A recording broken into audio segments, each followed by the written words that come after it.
One of the most important features of a programming language like PHP is the use of variables to store values that might change or aren't known in advance. If you've done any work with JavaScript, much of this will be familiar to you, but there are some important differences. Even if you don't know any other programming language, you use variables all the time without even realizing it. For example, what's your name? My name's David, but my producer's name is Scott. The word name is a real-life variable. Name always remains the same, but its value changes. Let's look at some other real-life examples of variables. What day is it? What's the distance? Which city are you going to? To convert these real-life variables into PHP variables, just stick a $sign at the beginning of the word. A PHP script can then change the value of the variable. Depending on who's logged into a website, name might become David, Scott, or Linda. PHP is capable of working out the current day or date, so day might become Monday, Tuesday, Wednesday, and so on.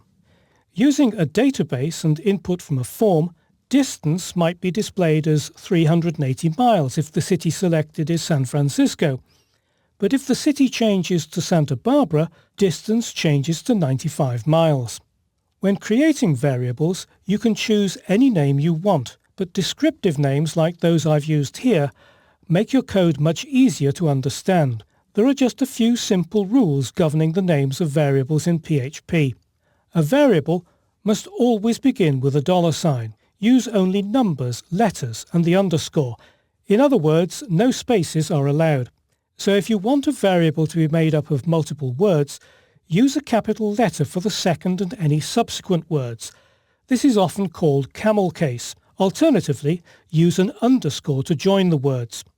The underscore is the only punctuation allowed. You can't use a hyphen instead. Neither can you use a number as the first character after the $sign. It's also important to realize that variables are case sensitive.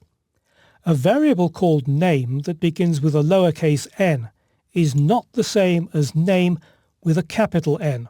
Spelling a variable with the wrong combination of uppercase and lowercase is one of the most common mistakes in PHP.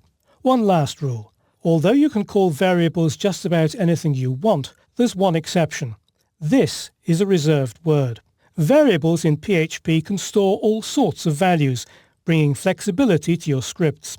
In the next two videos, I'll show you how to store text and numbers in variables and then display their values in a web page.